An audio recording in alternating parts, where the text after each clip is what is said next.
Good evening, all of you. Good evening, BSc first year and BSc second year, BSc B.Ed second year students. आज हम एक new unit start करने जा रहे हैं physical chemistry की, भौतिक रसायन की, जिसका नाम है केमिकल काइनेटिक्स, रासायनिक बल गतिकी का लेक्चर नंबर फर्स्ट करने जा रहे हैं. ओके, केमिकल काइनेटिक होती क्या चीज़ है, what is branch of chemistry. ये ब्रांच ऑफ केमिस्ट्री फिजिकल की ऐसी कौन सी ब्रांच है जो केमिकल काइनेटिक के अंडर आती है, केमिकल काइनेटिक की स्टडी करते हैं. नाम है इसका केमिकल काइनेटिक्स, रासायनिक बल गतिकी. चलो बच्चों स्टार्ट करते हैं.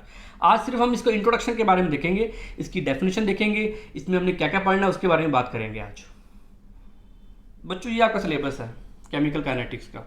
यही सिलेबस बीएससी फर्स्ट ईयर के सिलेबस में आता है. फिजिकल केमिस्ट्री, फिजिकल केमिस्ट्री बच्चों आपकी बुक नंबर 3 है, पेपर नंबर 3 है, जिसमें ये आता है. बीएससी फर्स्ट ईयर के 5th unit chemical kinetic and catalyst पढ़ते होते हैं. इसमें अपने उत्प्रेरक के बारे में पढ़ते होते हैं. और बीएससी बीएड सेकेंड ईयर में भी ये वाली यूनिट है. तो दोनों क्लासों को मैं एक साथ पढ़ाऊंगा बच्चों. ओके, ये यूनिट कितने मार्क्स की है आपको ये बात बताता हूँ मैं. सेक्शन ए जो है, आपको पता है कि अपना जो पेपर होता है वो section A, section B and section C में होता है. तो सेक्शन ए में आपको पता है कि सारे क्वेश्चंस जो आते हैं वो कैसे होते हैं, बड़े शॉर्ट टाइप क्वेश्चंस होते हैं, लघुरात्मक क्वेश्चंस होते हैं, जो कि 1.5 मार्क्स के तो होते हैं बीएससी में, और बीएससी बीएड में 1 मार्क्स का होता है. तो 2 क्वेश्चन यहाँ पर कंफर्म आएंगे सेक्शन ए में. सेक्शन बी की बात करें तो सेक्शन बी में भी आपको 2 क्वेश्चन श्योर नहीं मिलेंगे, जो 3 मार्क्स का होता है. 3 मार्क्स का होता है बीएससी फर्स्ट ईयर में, और 3 मार्क्स का होता है बीएससी बीएड सेकेंड ईयर में. बच्चों बात कर रहा हूं मैं आपको पता होगा कि आपका पेपर 3 सेक्शन में आता है, section A, section B, section C. Section A में सारे question, each and every question compulsory होते हैं करने. जहां पर बीएससी की बात करूं तो बीएससी में सेक्शन ए जो होता है वो होता है 15 मार्क्स का होता है. सेक्शन जो ए जो होता है वो होता है 15 मार्क्स का. लेकिन अगर बीएड की बात करूं तो यहां होता है 10 मार्क्स का सेक्शन ए. सेक्शन ए के सारे क्वेश्चंस बीएससी फर्स्ट ईयर में 1.5 मार्क्स के होते हैं. सेक्शन ए में 1.5 मार्क्स के. लेकिन बीएड की बात करें, बीएससी बीएड सेकेंड ईयर की बात करें तो सारे क्वेश्चन कितने मार्क्स के होते हैं, 1 मार्क्स के होते हैं. ओके, तो आपको ये बात पता है कि टोटल क्वेश्चन कितने आते हैं, 10 क्वेश्चन आते हैं. कितने क्वेश्चन आते हैं बच्चों, टोटल कितने क्वेश्चन आते हैं, 10 क्वेश्चन आते हैं. और बीएड में ये क्वेश्चन होता है 1 मार्क्स का, ईच एंड एवरी क्वेश्चन. जबकि बीएससी की बात करें तो 1.5 मार्क्स का होता है. अगर आप 1.5 को 10 से मल्टीप्लाई करो तो क्या आ जाएगा, 15 मार्क्स. तो सेक्शन ए बच्चों होता है 15 मार्क्स का, और अगर बीएड की बात करें तो सेक्शन ए होता है 10 मार्क्स का. बच्चों बात समझ में आई, ठीक है, 10 मार्क्स का होता है. अगर हम बात करें कि सर इसमें क्वेश्चन कितने आते हैं सेक्शन ए में, सेक्शन ए में क्वेश्चन आते हैं, कितने क्वेश्चन आते हैं, टोटल नंबर ऑफ क्वेश्चन 10 आते हैं. कितने आते हैं, 10. ईच एंड एवरी यूनिट में से सेक्शन ए में से 2 क्वेश्चन आने हैं. 2 आएगा, 2 क्वेश्चन आएंगे फर्स्ट यूनिट से, फिर 2 क्वेश्चन आएंगे सेकंड यूनिट से, फिर 2 क्वेश्चन आएंगे थर्ड यूनिट से, फिर 2 क्वेश्चन आएंगे फोर्थ यूनिट से. फिक्स है ये. फिर 2 क्वेश्चन आएंगे 5th यूनिट से. इस तरीके से क्वेश्चन आते हैं बच्चों, है ना. तो सेक्शन ए कंप्लीट हुआ. सेक्शन बी जो आता है बच्चों, और एक बात और, सेक्शन ए में 10 के 10 क्वेश्चन कंपल्सरी होते हैं, अटेम्प्ट करने अनिवार्य होते हैं. तो 10 क्वेश्चन जो है बीएससी की बात करें तो 1.5 मार्क्स का है. इसका मतलब सेक्शन ए जो होता है बीएससी में 15 मार्क्स का होता है, ठीक है. अगर बीएड की बात करें तो यहाँ पर each and every question 1 marks का होता है. इसका मतलब ये सेक्शन जो होता है ये 10 मार्क्स का होता है. कहाँ, बीएससी बीएड सेकेंड ईयर में. ओके बच्चों, तो 2 क्वेश्चन आपको इस यूनिट से मिलने हैं. बीएड बीएससी बीएड वालों को तो मिलेगा 1 मार्क्स का क्वेश्चन, 1 मार्क्स का क्वेश्चन. दोनों क्वेश्चन कंपल्सरी होंगे केमिकल काइनेटिक्स में. लेकिन बीएससी फर्स्ट ईयर वालों को बच्चों को 1.5 मार्क्स 1.5 मार्क्स के 2 क्वेश्चन मिलने हैं. तो ये क्राइटेरिया बैठता है बच्चों. अगर सेक्शन बी की बात करूं, सेक्शन बी मैंने आपको बताया हुआ है कि सेक्शन बी 15 मार्क्स का होता है बीएससी वालों के लिए, बीएससी फर्स्ट ईयर वालों के लिए, और 15 मार्क्स का ही अप्रोक्सीमेटली कहाँ होता है, बीएड वालों के लिए. हो सकता है इसमें कुछ चेंज हो सकता है बच्चों, कोई बड़ी बात नहीं है, कुछ वेरिएबल्स आ सकते हैं, कुछ इसमें चेंज हो सकता है. तो 15 मार्क्स का होता है. और आपको पता है कि टोटल जो क्वेश्चन आते हैं वो आते हैं 5 आते हैं, 5. अगर मैं वैसे बात करूं तो क्वेश्चन आते हैं 10 आते हैं. अगर मैं सेक्शन बी की बात करूं सेक्शन बी में टोटल क्वेश्चन कितने आते हैं? 10 आते हैं। ईच एंड एवरी यूनिट से 2 क्वेश्चन आते हैं, 1 2, फिर दूसरी यूनिट से 1 और 3 और 4th। हर यूनिट से 2 क्वेश्चन आते हैं और दोनों क्वेश्चंस में इंटरनल चॉइस होती है, 2 में से कोई एक क्वेश्चन करो, 2 में से कोई एक क्वेश्चन करो, 2 में से कोई एक क्वेश्चन करो। तो हर यूनिट से 2 क्वेश्चन आ रहे हैं, तो 2 में से एक करना है, 2 में से एक करना है, 2 में से एक करना है, 2 में से करना है, इंटरनल चॉइस होती है ना। अगर ये बात करें तो टोटल हमें कितने क्वेश्चन अटेम्प्ट करने हैं? 5 क्वेश्चन अटेम्प्ट करने हैं। 2 में से एक करना है, फिर 2 में से एक करना है, 2 में से एक करना है, फिर 2 में से एक करना है ना, फिर 2 में से एक करना है। और ये 2 क्वेश्चन कहाँ से आ रहे हैं? ये 2 क्वेश्चन आ रहे हैं यूनिट फर्स्ट से, यूनिट सेकंड से, और ये 2 क्वेश्चन आ रहे हैं यूनिट थर्ड से, यूनिट फोर्थ, यूनिट फिफ्थ से। इसका मतलब यूनिट फिफ्थ है हमारी केमिकल काइनेटिक, 2 क्वेश्चन यहाँ से कंफर्म आने हैं, है ना, 2 क्वेश्चन कंफर्म आने हैं। दोनों क्वेश्चन 3 मार्क्स के हैं, लेकिन इंटरनल चॉइस है, दोनों में से आपको एक क्वेश्चन ही अटेम्प्ट करना है, ज़्यादा अटेम्प्ट नहीं करने। तो ए की बात करें तो मान लो इसका चैप्टर ए है, तो चैप्टर ए में से 3 मार्क्स का क्वेश्चन आ गया, और चैप्टर बी में से भी 3 मार्क्स का क्वेश्चन आ गया, और लगा देना है, कोई एक क्वेश्चन का अटेम्प्ट करो बस। तो 2 क्वेश्चन आपको मिलेंगे, एक क्वेश्चन आपको करना होगा, तो 3 मार्क्स तो हमारे यहाँ से पक्के हो गए। बात कर रहा हूँ बीड वाले की, सेक्शन ए में से 2 मार्क्स आ गए। अगर बीएससी की बात करें तो सेक्शन ए में से 3 मार्क्स आ गए, और सेक्शन बी में से हमें कितने मिल गए? 3 मार्क्स मिल गए। अब बात करते हैं सेक्शन सी की। सेक्शन सी के सारे क्वेश्चन जो होते हैं वो कैसे होते हैं?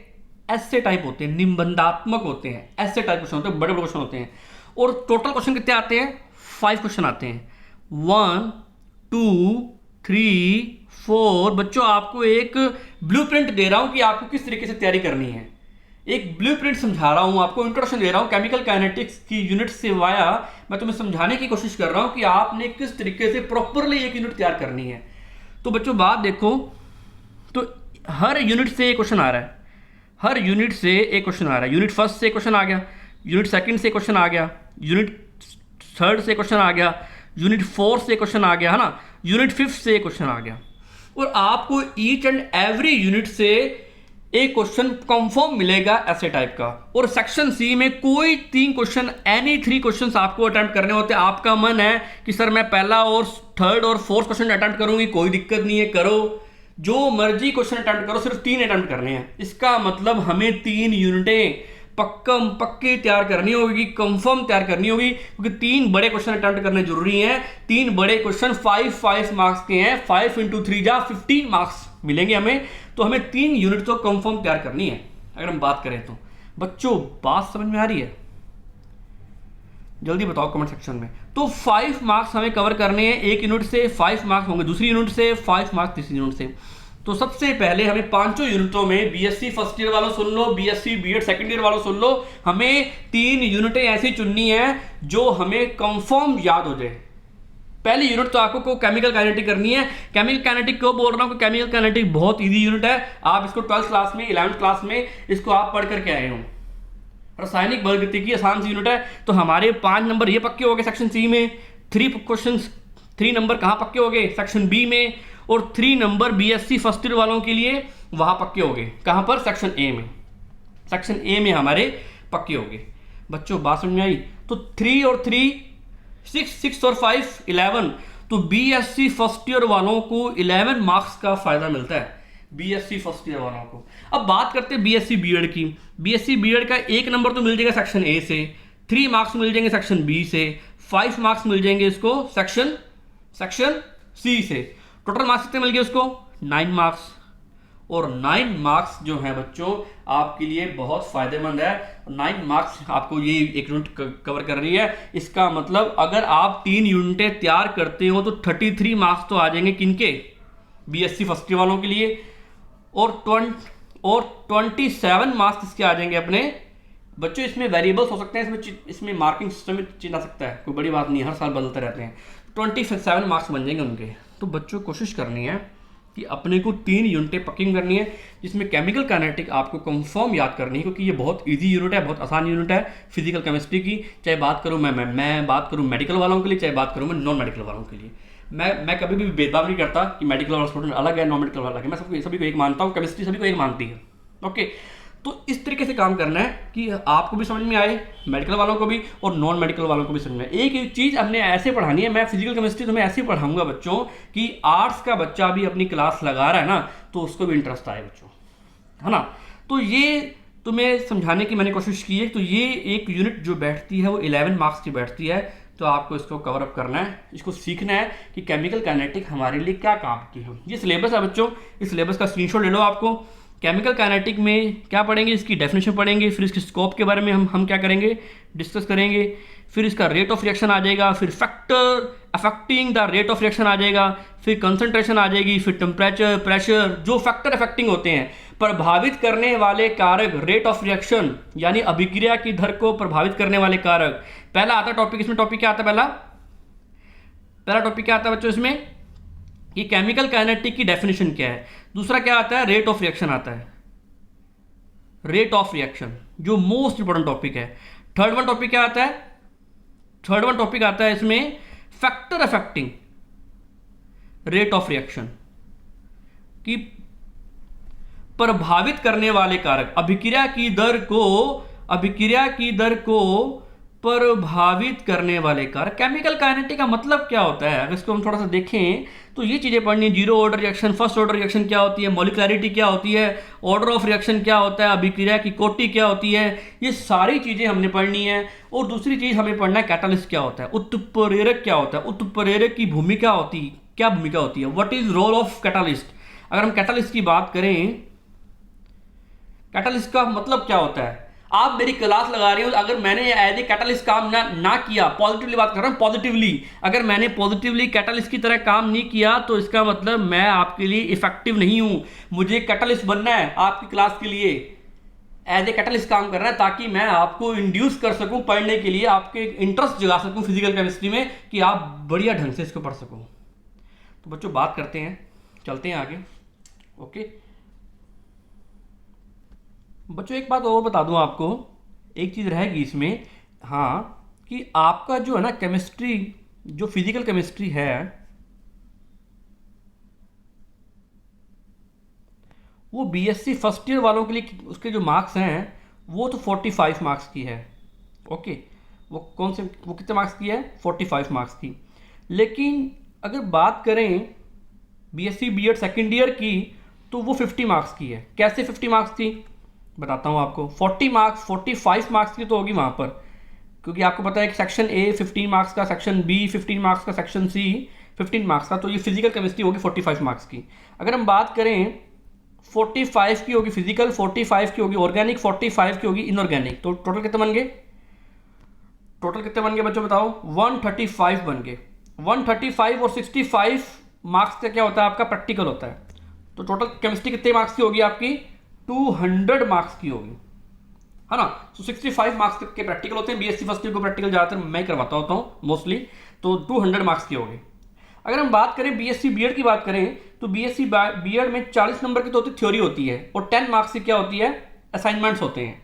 जैसे फिजिकल केमिस्ट्री में 40 मार्क्स की क्या होगी, थ्योरी होगी। ये कैसे, इसको कैसे मैंने डिवाइड किया, तो 10 नंबर का सेक्शन ए, 15 नंबर का सेक्शन बी, 15 नंबर का सेक्शन सी, तो 10 और 15 कितने हो गए, 30 और 10 40, तो 40 मार्क्स का आज का हमारा ओरिएंटेशन प्रोग्राम है। मैं तुम्हें ओरिएंटेशन समझा रहा हूँ केमिस्ट्री का किस तरीके से काम करना है। तो 15 + 15 एंड 30 और 10 40 मार्क्स की होगी, और 10 मार्क्स का क्या होगा, असाइनमेंट होगा। तो आपके 3 केमिस्ट्री हैं सिलेबस में, इनऑर्गेनिक आपके हैं, मैं बात कर रहा हूँ बीएससी बीएड सेकेंड ईयर वालों के लिए, तो 50 मार्क्स वहाँ आ गए, 50 मार्क्स आपके वहाँ आ गए और 50 मार्क्स आपके वहाँ आ गए, है ना। तो 10 असाइनमेंट के आपको यहाँ मिलेंगे, 40 + 10, 40 + 10, 40 + 10, ये 30 मार्क्स तो आपको कॉलेज वाले भेजेंगे, हम भेजेंगे, और 40 मार्क्स आपको खुद लेने हैं। इस तरीके से काम करना है बच्चों आपको, ठीक है। तो फिजिकल केमिस्ट्री में मैं पक्का मानता हूँ कि आपके 40 मार्क्स आने वाले हैं, मैं इनऑर्गेनिक में पक्का मानता हूँ 40 मार्क्स आने वाले हैं, बाकी ऑर्गेनिक आपको पता है। चलते हैं बच्चों आगे। अब केमिकल काइनेटिक की बात करते हैं, मैं बीएससी फर्स्ट ईयर वालों को भी बोल रहा हूँ 45 मार्क्स आने वाले हैं भैया आपके भी, श्योर काम करो बस ईमानदारी से। चलते हैं आगे, अब डेफिनेशन पढ़ते हैं बच्चों। किसी को डेफिनेशन आती है तो वो कमेंट सेक्शन में लिख के बताओ कि व्हाट इज केमिकल काइनेटिक, रासायनिक बल गतिकी किसे कहते हैं। Sir branch of chemistry which deals which deals, the branch of chemistry sir, रसायन विज्ञान की वह शाखा, the branch of physical chemistry, भौतिक विज्ञान की वह शाखा जो रेट ऑफ रिएक्शन से डील करती है केमिकल रिएक्शंस में, जो केमिकल रिएक्शंस में रेट से डील करती है, स्पीड से डील करती है, उसकी काइनेटिक्स से डील करती है। यानी काइनेटिक का मतलब क्या होता है? मूवमेंट, जो रेट से डील करती है ना, उसकी दर से डील करती है। जो किसी भी रिएक्शन की, ये रिएक्शन जल्दी होगी या फास्ट होगी या स्लो होगी, उसके बारे में बताती है कि ये रिएक्शन बड़ी फास्ट हो रही है ना। मैं बोलता हूँ ये रिएक्शन बड़ी फास्ट हो रही है, इसकी मुझे स्टडी करनी है कि कितनी फास्ट हो रही है, इसका टाइम क्या लग रहा है मुझे नहीं पता। ये रिएक्शन कितनी स्लो हो रही है, ये रिएक्शन कितनी मॉडरेट टाइप की, ना वो स्लो है ना वो फास्ट है, उसको बोलते हैं मॉडरेट टाइप की रिएक्शन होती है, मॉडरेट है ना वो स्लो है ना फास्ट है। तो इन सारी चीज़ों की स्टडी करने के लिए मुझे एक ब्रांच की रिक्वायरमेंट होती है, शाखा की रिक्वायरमेंट होती है, जिसको बोलते हैं branch of physical chemistry. It is known as chemical kinetic. Chemical word का मतलब क्या है? अगर हम केमिकल वर्ड का मतलब देखें, केमिकल वर्ड का मतलब होता है केमिकल रिएक्शंस, एंड काइनेटिक का मतलब क्या होता है? रेट या स्पीड। हम केमिकल रिएक्शंस की स्पीड की बात कर रहे हैं, हम रेट की बात कर रहे हैं, है ना। मैं रेट की बात कर रहा हूँ। रेट का मतलब क्या होता है? दर, गति। अगर जहां हम केमिकल रिएक्शंस की गति के बारे में स्टडी करते हैं, उसकी रेट के बारे में स्टडी करते हैं, उसकी स्पीड के बारे में स्टडी करते हैं, the which branch of physical chemistry which deals with chemical reactions and rate of reactions या स्पीड ऑफ रिएक्शंस, जहां हम अभिक्रिया की दर के बारे में पढ़ते हैं, अभिक्रिया की गति के बारे में अध्ययन करते हैं, या अभिक्रिया की क्रियाविधि के बारे में पढ़ते हैं, उसका मैकेनिज्म क्या रहेगा, उस रिएक्शन का मैकेनिज्म कैसा है। आप ऑर्गेनिक में मैकेनिज्म वर्ड यूज करते होंगे कि क्रियाविधि कैसी है उस रिएक्शन की। ये रिएक्शन बोलते हैं ना कि इसका प्रथम पद जो है, इसका फर्स्ट स्टेप जो है वो स्लो स्टेप है, जो कि डिटरमाइन स्टेप होता है, जिसको बोलते हैं ये it is a determine step, है ना, जिसको बोलते हैं ये निर्धारक पद है, ये this is a slow step, this is a fast step. ये सारे जो हम स्टेप बताते हैं, ये स्लो स्टेप होगा, ये फास्ट स्टेप, कैसे बताते हैं सर? केमिकल काइनेटिक हमारी लाइफ में इंपॉर्टेंस क्या है बच्चों? इसका इंपॉर्टेंस है इंडस्ट्रियल पॉइंट ऑफ व्यू से। इंडस्ट्रियल पॉइंट ऑफ व्यू से मुझे ना, सर आप कहते हो कि सर हमें पढ़ाया जाता है, लेकिन हमारे बेसिक लाइफ में इसका यूटिलाइज क्या है? इंडस्ट्रियल की बात करें, जिसके मम्मी पापा किसी के उद्योग धंधे हैं जिनके, उन्होंने मान लो मेरी चेयर की इंडस्ट्री है ना, मैं कुर्सियाँ बनाता हूँ, तो मैं चाहता हूँ कि मेरी प्रोडक्टिविटी जो क्वालिटी है वो अच्छी आए, और जो मैंने मटेरियल बना करके देना ना, चेयर आपको पता है चेयर क्या है? एक प्रकार का पॉलीमर है ना। एक पॉलीथीन क्या होती है? पॉलीथीन एक पॉलीमर है। मुझे बहुत सारी चेयर की फॉर्मेशन करनी है, और मुझे क्वालिटी बनानी है, और क्वांटिटी भी बनानी है, फुल क्वांटिटी बनानी है। तो वो मैं क्या करूं कि मेरे प्रोडक्ट की फॉर्मेशन बढ़िया हो, और अच्छी क्वालिटी की, और अच्छी क्वांटिटी में हो, अच्छी मात्रा में हो। उस मात्रा को बढ़ाने के लिए कि प्रोडक्ट की कैसे एक रिएक्शन हो रही है ए, और उससे क्या बन रहा है? बी प्रोडक्ट बन रहा है। तो मैं क्या करूं कि ये बी प्रोडक्ट मुझे जल्दी मिल जाए, बी उत्पाद मुझे जल्दी मिल जाए, स्पीडली मिल जाए, फास्टली मिल जाए। तो ए से बी जल्दी मिल जाए, और क्वांटिटी में मिले मुझे। जितनी जल्दी मिलेगा और जितनी ज़्यादा क्वांटिटी मिलेगा, उतना ज़्यादा मुझे इंडस्ट्रियल पॉइंट ऑफ व्यू से फ़ायदा होगा। तो मैं इसकी स्पीड को कैसे इंक्रीज कर सकता हूँ? मैं क्या करूँ? इस केमिकल रिएक्शन में क्या डालूँ कि इसकी स्पीड को इंक्रीज कर दूँ मैं? तो उसकी स्टडी जहाँ मैं करता हूँ उसको बोलते हैं केमिकल काइनेटिक। मैं इसके रेट ऑफ रिएक्शन को कैसे इंक्रीज करूँ? ऐसा क्या करूँ जिससे इसका रेट ऑफ रिएक्शन इंक्रीज हो जाए, अभिक्रिया की दर स्पीड में आ जाए, उसकी गति बढ़ा दूँ मैं? ऐसा क्या करूँ? उसको बोलते हैं केमिकल काइनेटिक। ठीक है, तो वो ब्रांच ऑफ फिजिकल केमिस्ट्री जहां पर हम रेट ऑफ केमिकल रिएक्शंस या स्पीड ऑफ केमिकल रिएक्शंस की स्टडी करते हैं, मैकेनिज्म की स्टडी करते हैं, उसकी क्रियाविधि की स्टडी करते हैं, उसको केमिकल काइनेटिक कहते हैं। अगर इसकी डेफिनेशन पढ़ें केमिस्ट्री की लैंग्वेज में, the branch of physical chemistry which deals with the velocity of a chemical reaction, the factor affecting the velocity of the reaction, and the mechanism of the chemical reactions, and studies is called chemical kinetics। बच्चों बात समझ में आई? ये कहना क्या चाहता है? ये कहना चाहता है कि अगर ऐसी ब्रांच ऑफ फिजिकल केमिस्ट्री जो वेलोसिटी ऑफ केमिकल रिएक्शन पे स्टडी करती है, जो स्पीड ऑफ केमिकल रिएक्शन की स्टडी करती है, और उसको प्रभावित करने वाले कारक, उसको फैक्टर अफेक्टिंग, ऐसे कौन कौन से फैक्टर हैं जो केमिकल रिएक्शंस को अफेक्ट करते हैं, उनकी अगर अपने स्टडी करते हैं, और मैकेनिज्म की स्टडी करते हैं, मैकेनिज्म की, इसका क्या मैकेनिज्म होगा, इसकी क्या क्रियाविधि होगी, किस तरीके से हम ये रिएक्शन परफॉर्म कर पाएंगे, मैं इसमें क्या क्या इंटीग्रेंट मिलाऊं, क्या क्या रिएक्टेंट मिलाऊं कि ये रिएक्शन बड़ी फास्ट हो जाए, मैं इसमें कौन सा उत्प्रेरक या कैटलिस्ट मिलाऊं कि रिएक्शन फास्ट हो जाए, उस सारी चीज़ों की स्टडी जहां करते हैं केमिकल काइनेटिक्स करते हैं। रसायन विज्ञान की वह शाखा जिसमें रासायनिक अभिक्रिया का वेग, अभिक्रिया के वेग को प्रभावित करने वाले कारक और रासायनिक अभिक्रिया की क्रियाविधि का अध्ययन किया जाता है, उससे रासायनिक बल गतिकी कहते हैं। मतलब वो शाखा जिसमें हम अभिक्रिया के वेग के बारे में पढ़ेंगे, अभिक्रिया के वेग को प्रभावित करने वाले कारकों के बारे में पढ़ेंगे, जहां पर उसकी क्रियाविधि के बारे में पढ़ेंगे, उस ब्रांच को हम केमिकल काइनेटिक कहते हैं, रासायनिक बल गतिकी कहते हैं। नाम में छुपा है बच्चों, नाम में देखो, केमिकल का मतलब क्या होता है, रासायनिक बल गति का मतलब उसकी स्पीड को कम कर दो, ज्यादा कर दो, मुझे एक प्रोडक्ट चाहिए अच्छी क्वालिटी वाला, अच्छी क्वांटिटी में, तो उसकी स्टडी जहां करता हूं उसको केमिकल काइनेटिक्स कहते हैं, है ना। ये बात होती है। बीएससी बीएड सेकेंड ईयर वालों को शायद मैं ये बात बताना भूल गया कि आपके जो 50 मार्क्स आएंगे ना, 50 marks inorganic, 50 marks organic, 50 marks physical, 50 marks आपके प्रैक्टिकल होंगे, तो आपके टोटल जो मार्क्स होंगे वो 200 मार्क्स की होगी। ये बात मैं बतानी भूल गया शायद। 200 मार्क्स की आपकी केमिस्ट्री है और 135 की केमिस्ट्री किनकी, 135 प्लस 65 200 की केमिस्ट्री उनकी है। तो 200 मार्क्स आपको लेने, 200 मार्क्स उनको लेने हैं। लेकिन फायदा ये है कि आपके 50 और 80 मार्क्स यहां से जाएंगे, उनके 65 मार्क्स जाएंगे अगर आपने फुल बटा फुल काम किया, ईमानदारी से सारी क्लासें लगाई प्रॉपरली, तो ये काम होता है। चलते हैं बच्चों आगे। अब आती है बात कि ये रेट ऑफ रिएक्शन क्या होता है। रेट का मतलब क्या होता है, आप बाजार में जाते हो तो दर का मतलब क्या होता है बच्चों। आप बाजार में गए, आपको ये बात बोला कि आप सब्जी मंडी में गए वेजिटेबल लेने के लिए, सब्जी खरीदने के लिए, आपको बोला कि ये जो है ना, जो पोटैटो है, पोटैटो यानी जो आलू का भाव क्या है, आपने पूछा कि भैया आलू का भाव क्या है, तो उन्होंने बोला कि 10 रुपये है। इसका मतलब क्या है, 10 रुपये का मतलब क्या है, 10 रुपीज़।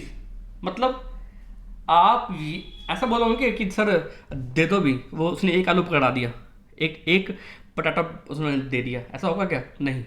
इसका मतलब ये अंडरस्टूड है कि जो उसने बोली है बात कि 10 रुपीज़ पर केजी। जब हम किसी की रिस्पेक्ट में बात करते हैं, किसी मात्रक की या किसी यूनिट की रिस्पेक्ट में बात करते हैं, तब वो रेट कहलाता है ना। तो 10 रुपीज़ पर केजी की बात हो रही है। 10 रुपीज़ पर केजी मतलब किसी की रिस्पेक्ट में हम बात कर रहे हैं, किसी के सापेक्ष हम बात कर रहे हैं कि 1 केजी पर 10 रुपये, 2 केजी पर 20 रुपीज़, इस तरीके से तो रेट से बोलते हैं। अगर हम केमिकल काइनेटिक के बिहाफ पे देखें तो रेट का मतलब क्या होता है बच्चों, बताओ कमेंट सेक्शन में। What does rate mean here, यहां दर का अर्थ क्या है, बताओ बच्चों फटाफट जल्दी कमेंट सेक्शन में बताओ कि रेट का मतलब क्या होता है, दर का मतलब क्या होता है। शाबाश बच्चों जल्दी बताओ, बिल्कुल शाबाश, जल्दी इसका आंसर दो कि रेट का मतलब क्या होता है। What is the meaning of rate, दर का अर्थ क्या होता है। बच्चों आपको पता है केमिकल काइनेटिक हम पढ़ रहे हैं। केमिकल काइनेटिक का मेन मोटिव ये है कि हमें प्रोडक्टिविटी को बढ़ाना है, उत्पाद कैसे ज़्यादा बना सकते हैं क्वांटिटी में और क्वालिटी वाइज, वो काम कैसे करना, वो केमिकल काइनेटिक ही सिखाती है इंडस्ट्रियल पॉइंट ऑफ व्यू से। एक्सपेरिमेंटली पॉइंट ऑफ व्यू से ये इंपॉर्टेंट नहीं है, ये इंडस्ट्रियल पॉइंट ऑफ व्यू से इंपॉर्टेंट है। शाबाश बच्चे आंसर दे रहे हैं, बिल्कुल शाबाश बच्चों। अब मैं बताने जा रहा हूँ कि रेट का मतलब क्या होता है। This is change in any quantity, this is change in the any quantity with respect to the time. यह समय के सापेक्ष किसी मात्रा में परिवर्तन रेट कहलाता है।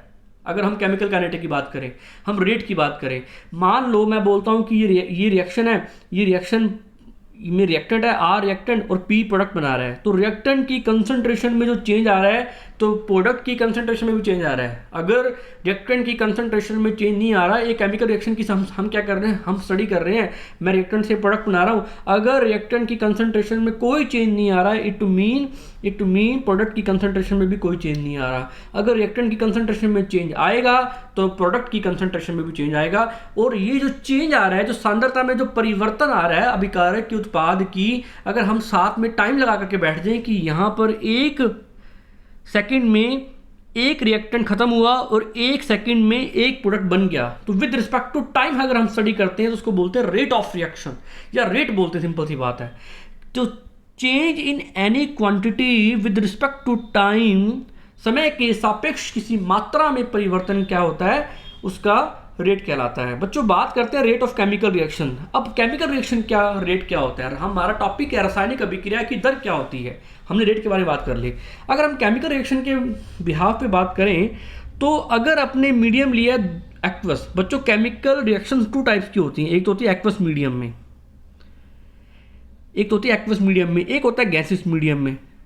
एक्वस और 2 मीडियम होते हैं, एक्वस मीडियम जलीय माध्यम और एक होता है गैसीय माध्यम। एक्वस मीडियम जलीय माध्यम और गैसीय मीडियम यानी गैसीय माध्यम में होती है। जो एक्वस मीडियम में जब रिएक्शन होती है ना, तब वहाँ जो बात करते हैं वहाँ बात करते हैं चेंज इन कंसंट्रेशन के बारे में। If we take aqueous medium and reaction take place, अगर हम एक्वस मीडियम की बात करते हैं तो कंसंट्रेशन में चेंज आता है, सांद्रता में परिवर्तन आता है। तब हम ये बोलते हैं कोई ए रिएक्टेंट है कोई बी रिएक्टेंट है, ये आपस में ए अभिकारक बी अभिकारक आपस में रिएक्शन करके सी क्या बना रहे हैं, उत्पाद बना रहे हैं, सी प्रोडक्ट बना रहे हैं। तब हम चेंज इन कंसंट्रेशन की बात करते हैं अगर मीडियम एक्वस मीडियम होता है तो। तब हम टर्म लगाते हैं एक्वस मीडियम, तब हम टर्म लगाते हैं कंसंट्रेशन। और कंसंट्रेशन आपको बताया रिएक्टेंट की कंसंट्रेशन में चेंज होता है और प्रोडक्ट की कंसंट्रेशन में चेंज होता है। वो बात अलग है कि रिएक्टेंट की कंसंट्रेशन में नेगेटिव चेंज होता है और प्रोडक्ट की कंसंट्रेशन में पॉजिटिव चेंज होता है। रिएक्टेंट खत्म होकर के क्या बनाते हैं, प्रोडक्ट बनाते हैं, उत्पाद की फॉर्मेशन करते हैं, है ना। तो रिएक्टेंट में चेंज आएगा और प्रोडक्ट में चेंज आएगा, लेकिन कंसंट्रेशन में। अगर मीडियम एक्वस है तो केमिकल रिएक्शन 2 टाइप्स की होती हैं, एक तो एक्वस मीडियम में, एक होती है गैसीय मीडियम में। अगर हम गैसीय मीडियम की बात करें बच्चों, तो गैसियस मीडियम की बात करें, अगर हम गैस, ये देखो बच्चों गैसीय मीडियम की बात करें, अगर रिएक्शन को हम टेक प्लेस कर रहे हैं गैसीय मीडियम में, तब रिएक्शन कैसी होगी, तब रिएक्शन टेक प्लेस जरूर होगी, लेकिन तब हम बात करेंगे प्रेशर के बारे में कि प्रेशर में चेंज क्या आ रहा है। तब हम स्टडी करेंगे प्रेशर में, क्योंकि गैस जो होती है उसका प्रेशर के बिहाफ पे स्टडी करेंगे कि इसका प्रेशर लो है, इसका प्रेशर क्या है, हाई है। तो मैं बोलता हूँ कि ये रिएक्टेंट है, ये क्या बन रहा है, इससे प्रोडक्ट बन रहा है, तो रिएक्टेंट का प्रेशर क्या है और प्रोडक्ट का प्रेशर क्या है, तो हम वहाँ ये स्टडी करेंगे। तो high pressure to low pressure या low pressure to high pressure reaction हो रही है, टेक प्लेस हो रही है, तब हम चेंज इन प्रेशर कि रिएक्टेंट के प्रेशर में क्या चेंज आ रहा है और प्रोडक्ट के प्रेशर में क्या चेंज आ रहा है, रिएक्टेंट के प्रेशर में क्या नेगेटिव चेंज आ रहा है, क्या पॉजिटिव चेंज आ रहा है, क्या प्रोडक्ट के प्रेशर में क्या चेंज आ रहा है, जहां हम प्रेशर के बिहाफ पे बताएंगे कि रिएक्शन हो रही है नहीं हो रही है ना।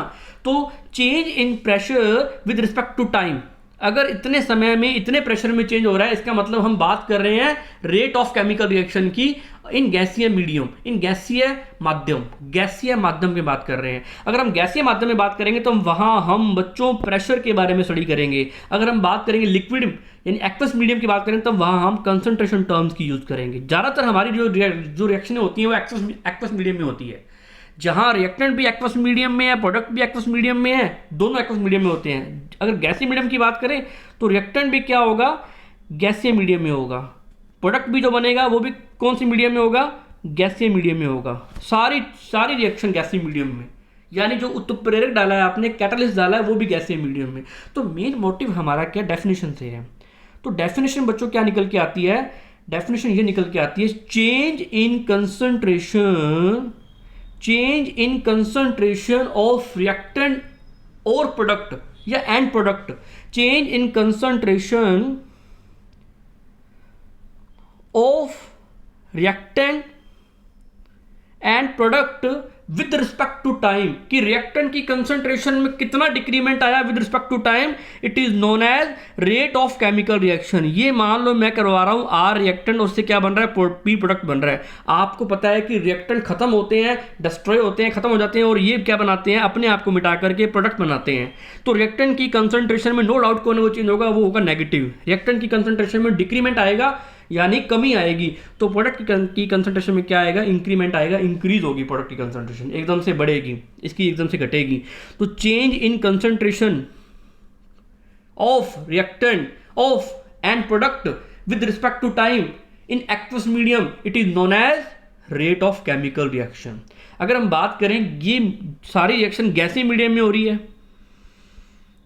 तो change in pressure of reactant and product with respect to time, it is known as rate of chemical reaction. अगर अभिकारक की दाब में परिवर्तन, उत्पाद के दाब में परिवर्तन समय के सापेक्ष आता है, तो उससे हम रासायनिक अभिक्रिया की दर कहते हैं। मतलब आप rate of chemical chemical reaction की बात कर रहे हैं, रेट ऑफ स्पीड की बात कर रहे हैं, स्पीड ऑफ केमिकल रिएक्शन की बात कर रहे हैं। हमें टाइम देखना है, टाइम ज़्यादा लग रहा है तो स्पीड ज़्यादा लग रही है, स्पीड मतलब बहुत बहुत ज़्यादा टाइम लग रहा है मतलब स्पीड कम है उसकी, है ना। अगर हम बात करें कि उसमें टाइम बहुत कम लग रहा है तो उसका मतलब स्पीड जो है वो बहुत कम है। टाइम कम लग रहा है तो उसका मतलब स्पीड बहुत ज़्यादा है, ये होता है रिस्पेक्टिवली बात करें तो बच्चों डेफिनेशन क्या निकल के आई, change in pressure concentration of reactant और product with respect to time, this is called rate of reaction. समय के सापेक्ष उत्पाद एवं अभिकारक की सांद्रता या दाब में परिवर्तन रासायनिक अभिक्रिया की दर कहलाती है। ये होता है rate of chemical reaction with respect to time. अब इसके सेंस में, रेट ऑफ केमिकल रिएक्शन के सेंस में कि कौन सी रिएक्शन फास्ट हो रही है, कौन सी रिएक्शन स्लो हो रही है, इसकी बात करें तो इस केमिकल रिएक्शंस को फर्दर आगे कितने पार्ट्स में डिवाइड किया जाता है, कमेंट सेक्शन में लिख करके बताओ, जल्दी बताओ फटाफट। हालांकि मैं बता चुका हूँ, जिन्होंने ढंग से सुना होगा वो बता सकते हैं।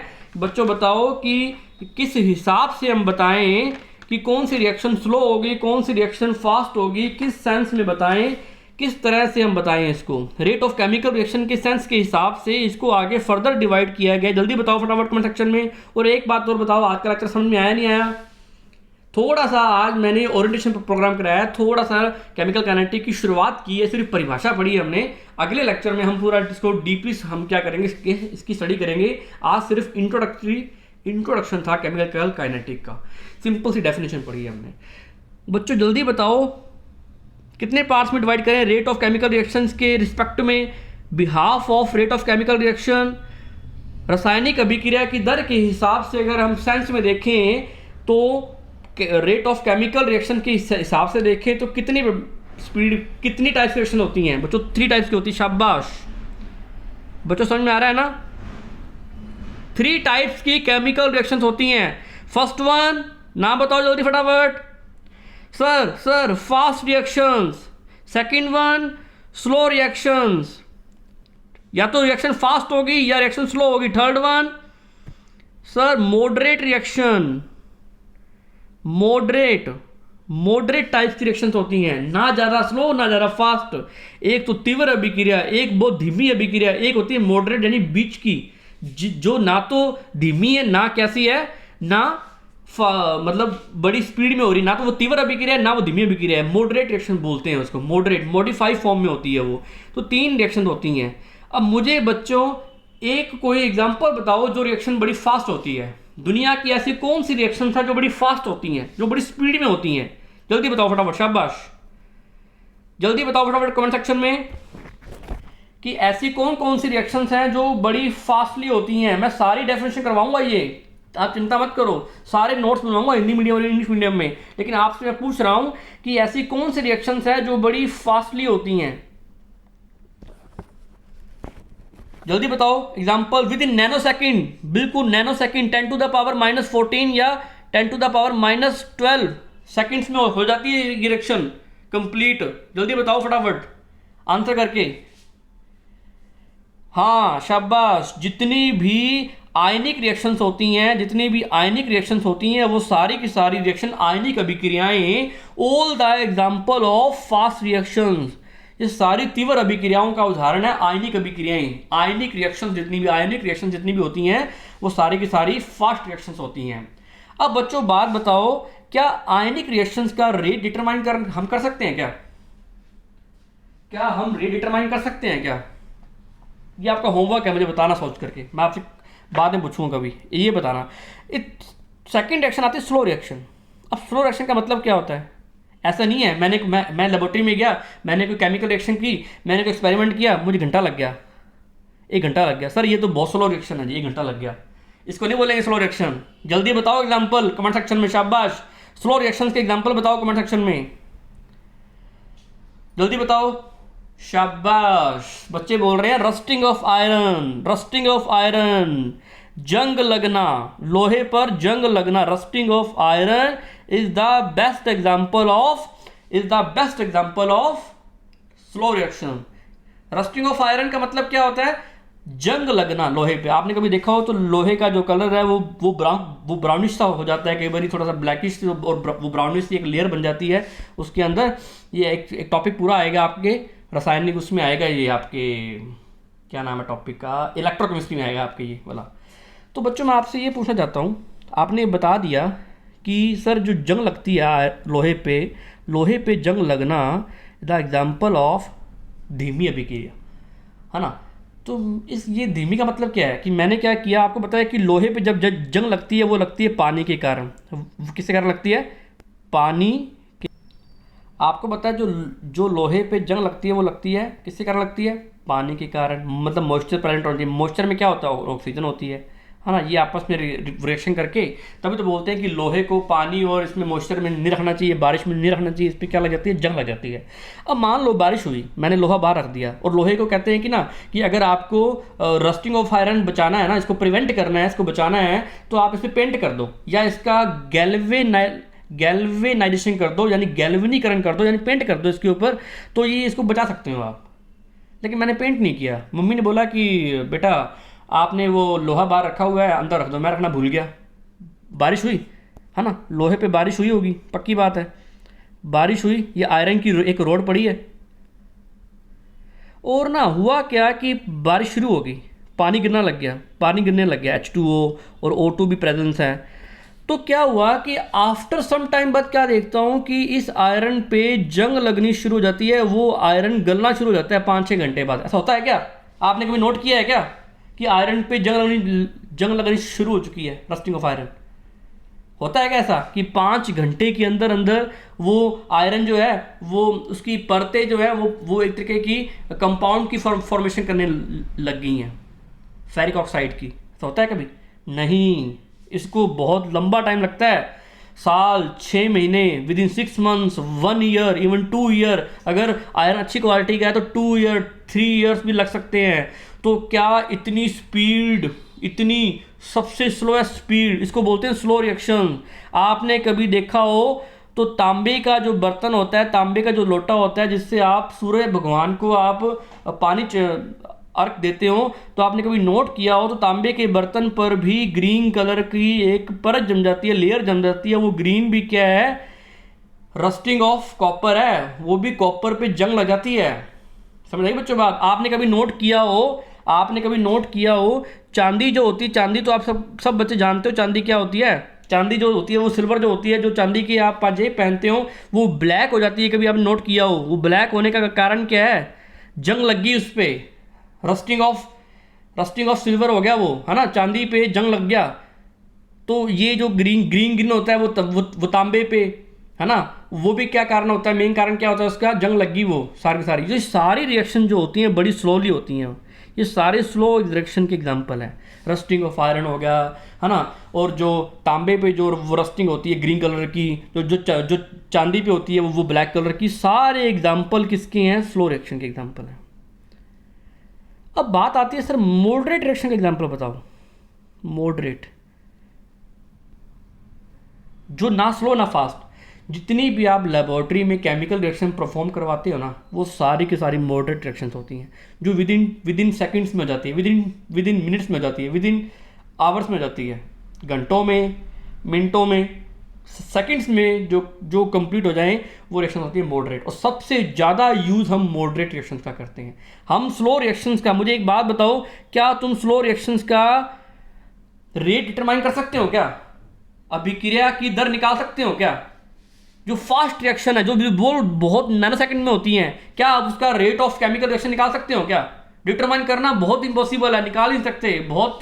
बहुत ज़्यादा आपको उस पर रिसर्च करनी पड़ेगी, ऐसी कोई हमें इक्विपमेंट बनाने पड़ेंगे जो एग्जैक्ट टाइम के रिस्पेक्ट में हमें वो बता सकें कि ये रिएक्शन किस टाइम में हो रही है, क्या क्या चेंज आ रहे हैं। चेंज आता ही नहीं है, 10⁻⁻14 सेकंड्स में रिएक्शन क्या हो जाती है? परफॉर्म हो जाती हैं। इसको तो लग जाते हैं सालों।